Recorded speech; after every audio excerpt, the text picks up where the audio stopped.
What's going on, guys? It's Nick here, back with another video. Top 10 running back rankings. We did the first tier of wide receiver, I think last week sometime.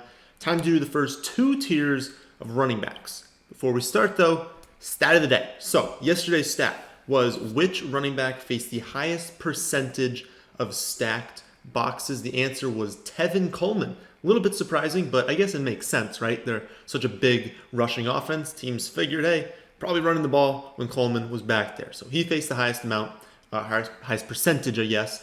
And Adrian Moore was the first to get that one right.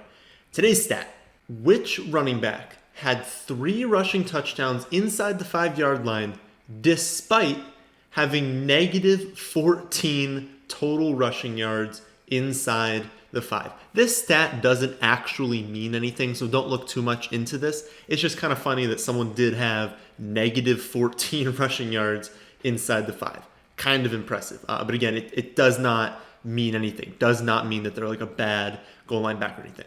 Lastly, before we start, these are my rankings as of June 4th. So if you're watching this video like August 28th or something, watch a more recent video or just go to our website, thefantasyfootballadvice.com, and get the most up-to-date rankings. That'll help you out the most. All right, let's start things off with the obvious 101. Christian McCaffrey finishes the top running back by 122.5 points last season, 103 more value points than Lamar Jackson, easily the most valuable player in all of fantasy, across all positions. Basically, in any scoring format that you had, he was the most valuable. And he became the 3rd player ever to have 1,000 rushing and 1,000 receiving yards in a season. And he joined Michael Thomas as the only 2 players ever to have over 300 receptions across their first 3 seasons. And he's just turning 24, never missed a game in his career. I know he's going through a quarterback change, so I guess you could point to that and be like, oh, there's some risks there. I promise Bridgewater is a better quarterback than what he played with last season. And there is no case for anyone else at the 101 in any format. So no matter what you're scoring, redraft, dynasty, CMC is the 101. There's no case for anyone else. Barkley is the 102. I guess would be the only person that you could argue with the 101. But again, I don't think there's a case. Finished 2nd in points per game as a rookie, 6th this past season, finished 6th. What a downgrade. But he suffered that ankle injury. He was clearly limited in some games after that. But when he was finally just fully healthy to end the season, touch counts of 28, 26, and 20, and he scored 28, 42, and 19 fantasy points in those games respectively. He'll be 23 for the entire season. And Daniel Jones was he was better than expected. Let's just be honest. Everyone trashed them for making that pick. He played better than Haskins, and he played better than a lot of people thought that he would. I'm not saying that's how their careers will end. Haskins could definitely still end up being the better quarterback, but Daniel Jones was better than almost everyone thought he would be. And now he could pull a Trubisky, and just take a massive step back in this 2nd season, but he could also improve. And that would be great for Barkley because the Giants were only able to score 21.75 points per game in Barkley's healthy games last season. And that's a really tough number to overcome to be like a top 3 running back, right? Like you want your running back to be on a high scoring team because that's where the touchdowns are. And touchdowns are so random that if you're on a low scoring offense, you might have a season where Barkley only has 5 touchdowns and you're just not going to finish as a really high running back with 5 touchdowns. So if they can bump up just a few points per game, get to 23, 24 points per game, that's really going to help Barkley be more consistent. It's going to help his upside. So hopefully he takes a step forward, talking about Daniel Jones there. But even if he doesn't, we have seen Barkley can be an elite running back, even with poor quarterback play. Hopefully he does take a step up. But I think he is the 2 regardless. Zeke is next at 3. He's going to be 25 when the season starts. Just signed a massive 6-year, $90 million contract. He's got no concerning injury history. He's got one of the safest workloads in the league. And he plays for a clear top 3 offense. I don't think there's any argument someone's going to make that they're not in the top 3. We preach safety in the first 4 rounds. And Zeke comes in as the number 1 safest pick in all of fantasy across all positions, according to my model. He's the only player with a perfect risk score. He's got a 1. A 1 is the perfect risk score you can have, and he's got it. So it is impossible to be safer than Zeke. And you're not sacrificing upside either. Some of these picks that are a little bit safe, I wouldn't say that they don't have upside, but some of them don't have the same ceiling that Zeke does. But you're not sacrificing anything. He's a safe pick, and he's got just as high of upside as anyone. I mean, he could score 20 touchdowns this season on the offense. It's obviously on the higher end of the range of outcomes, but it could happen. And so that's my favorite part about him too, is that he's safe. He's got this upside, and it's consistent. So you know Zeke isn't going to go out there in 3 or 4 games, get like 75% of his fantasy points, right? You know that every single week he's going to produce. 8 running back 1 finishes last season, never finished below running back 2. If you wanted to take him ahead of Saquon, I'm not going to fight you on it. I still like the top 3 as McCaffrey, Barkley, Zeke. But if you want to put Zeke at 2, go for it. Because, I mean, he's obviously not going to be there at your next pick. And you're not going to lose your league because you picked Zeke over Barkley. I do think that's the top 3, though. I don't think there's any moving other players inside that. And at 4, we have Alvin Kamara. He was quite unlucky last season, to put it nicely. His quarterback got hurt. He got hurt. He was extremely unlucky with touchdowns. It was incredible. I mean, he's only scored in 3 games last year. If you look back at the box score, 3 different games he scored touchdowns in after scoring 13 as a rookie, 18 in year 2. So his touchdown rate last season was 2.4%. It was 6.5% in year 1 and 6.5% in year 2. Dropping to 2.4 is pretty crazy, and it just shows you how random touchdowns can be. But despite all of this, he finished with exactly 81 receptions for his 3rd consecutive season, which, if we can take a second to applaud that, that's pretty incredible. Exactly 81 in 3 straight years. And he still finished as the running back 12 overall and 10th in points per game. I mean, think about that. He missed 2 games. He was limited in other games. He had less than 800 rushing yards, only scored in 3 games, and he was a running back 1. That's his floor when everything goes wrong. And I will take that in the middle of the first round every single time. I see a lot of people ranking Kamara as closer to the running back 6 or 7. I just don't get that because he's so safe. You know he's going to be a running back 1, even if he gets unlucky and gets hurt for a few weeks. So I don't see any case for ranking him lower than I have him right now. Pretty locked in to the running back 4 spot. Running back 5 and the last player in tier 1 is Dalvin Cook. The only concern anyone has with him is the injury history, but it's a real concern. Don't dismiss that. He has an injury history, and it's concerning. He had multiple shoulder injuries in college. He tore his ACL as a rookie. He had hamstring issues in his 2nd season. He missed the final 2 games last year with a shoulder injury. So if you refuse to draft Dalvin Cook in the first round because of these injuries, I understand. And it's not that I'm avoiding him because of them, but I'm a little hesitant too because, yeah, that's concerning how many times he's gotten injured. We want to hit on these first-round picks. I don't want him getting hurt. And so if you think about it, like I said with Zeke and Barkley, right? You're not going to lose your league because you took Zeke over Barkley. You're not going to lose your league because you didn't take Dalvin Cook in the first round. There are other elite players you can target. So if you're not comfortable with that risk, don't take him. I have him at 5 because if he stays healthy, he should be around like 1,300 rushing yards, should be in that like 70 to 80 reception range, has one of the highest touchdown ceilings in the NFL. So if you gave me 16 healthy weeks, yeah, he's really, really good, and he's going to win a lot of people leagues.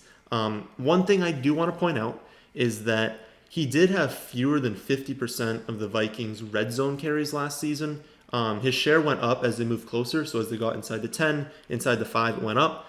But he's still only ranked 11th in percent of team carries inside the 5. So still a massive touchdown ceiling, but I wanted to point out that they're not afraid to be like, oh, we've used him a lot this drive. Let's just throw in Alexander Madison just near the goal line. They're not afraid to do that. So he's still a top 5, ends tier 1, but I don't think I could make a case for moving him inside the top 4. To start off tier 2, we have Derrick Henry, and at this point, everyone knows what you're getting with Henry. Massive weekly ceiling. Like, he will, on his own, win you 2 or 3 weeks every season, but a lower floor than we would typically like in a first-round pick. And if we look at the Boom Bust tool on the website, it's exactly what we see. We see that only one player that has played at least 10 games has a higher weekly standard deviation than Derrick Henry, and that's James Conner. So he's going to have ups and he's going to have downs. There's a lot of standard deviation, a lot of variance to his play, which can be definitely frustrating at times. He did finish as a top 8 running back 9 times last season, including 4 games with at least 28 fantasy points. That's crazy. That's an insanely high ceiling. His other 6 healthy games finished as running back 24, 23, 20, 46, 35, 32. So it's like I said, he's got those games where he's getting you 30 fantasy points with like 0 receptions, but he has a floor. And it might be tough to hear as a person who likes Derrick Henry out there, but I have 9 running backs in the top 10 ranked as targets. So basically everyone I have in my top 10 is a target, just not Derrick Henry. He's not a player that I'm going after this year. I don't see myself owning him in any leagues because even though he should be ranked this high, I just don't feel comfortable with him in the first round, and you're going to have to spend a first round pick to get him.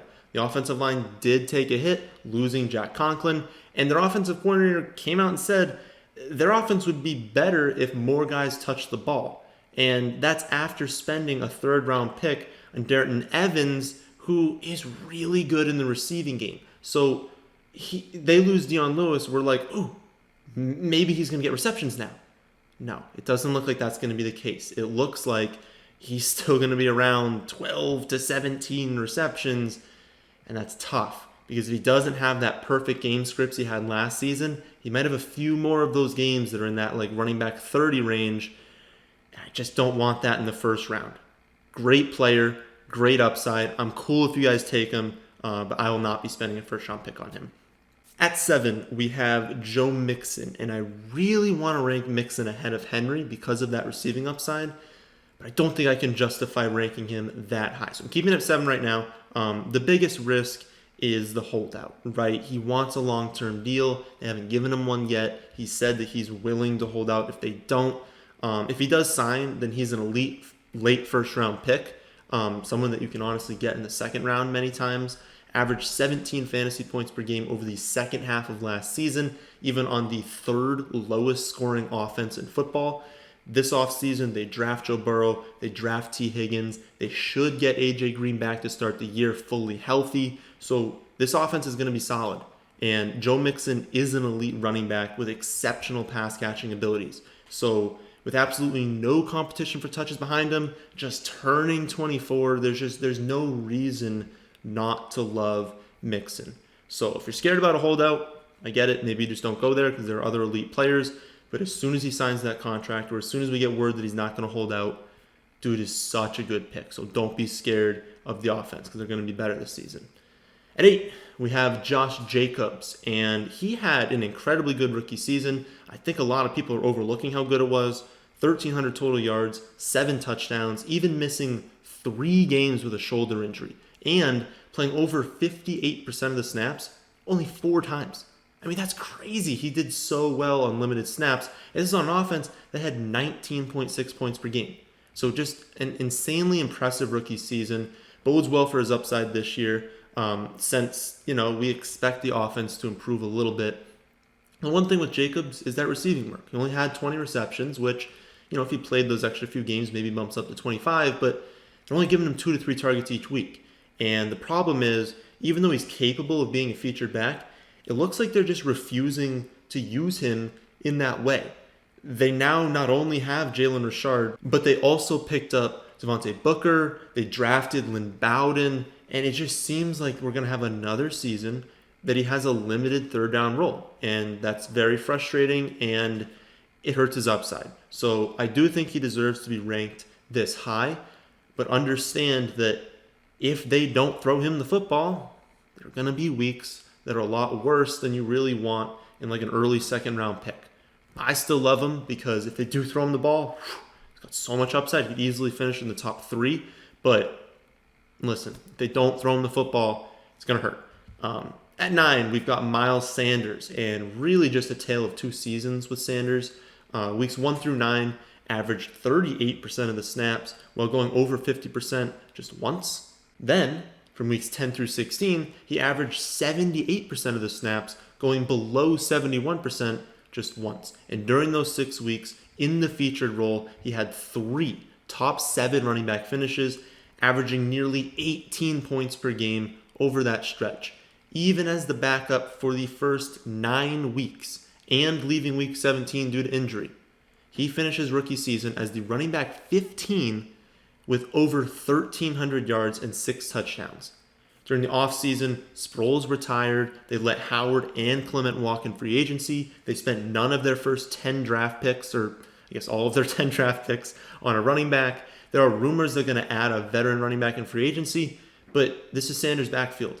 And I said in a previous video, the only vet I was worried about was Carlos Hyde. He is not going to be on this team, so he's going to get his 15 to 18 touches per week. And if they sign some other veteran, it's just going to drive down his ADP, which is a mistake. He's an elite second-round pick. Target him everywhere. Final running back is Kenyon Drake. And there are a handful of teams where you just want the starting running back, regardless of who they are. I don't care if they're good or not. You just want the starting running back on their team. The Cardinals are one of those teams. The starting running back last season scored 288 fantasy points, ranking 3rd ahead of Zeke and Derrick Henry. So whether it was David Johnson, Chase Edmonds, or Kenyon Drake, the lead back in the offense was like having a top 5 running back. So during the offseason, they signed Drake to a 1-year fully guaranteed $8.5 million deal, and they're working on a long-term contract as we speak. But that'll make him the 7th highest paid running back this season. They're committed to him. They want him to be the guy. And Drake was also traded to Arizona from the Dolphins in Week 9 last season. And from that point on, he was averaging 15 carries. He was getting 4 targets a game, posting 3 top 2 running back finishes, and at least 15 fantasy points in 4 out of 8 weeks. So he showed last season. Bring him over. I'm not going to have any time to prepare. Massive ceiling right away. Give him a full off season. Oh, he could be so good. Now, I like Edmonds as a player, but he and Eno are just not a threat to the lead back role unless there's an injury. We have seen this offense, when someone goes down, they're more than comfortable pulling him to back up, and if he's doing well, playing him. But this is Drake's backfield unless he gets hurt. So if you want to just take Drake in like the 2nd round and then take your favorite of Eno or Edmonds, because I have seen some people think Eno's better, but whoever your favorite is between those two, as a handcuff, you're going to lock in a running back 1 for the entire season. So honestly, I want to move him up in the rankings because of that. I just can't figure out exactly who to move back, because if I move him up, someone needs to move back. And I like everyone that I have ahead of him. So maybe you guys can share your thoughts in the comment section down below. But that is it for the first 2 tiers of running backs. I'll do tiers 3 and 4 in another video. That's the end of this one. Hope you all did enjoy. If you did, how about hitting the like button? And how about subscribing to the channel if you're new? But thanks for watching.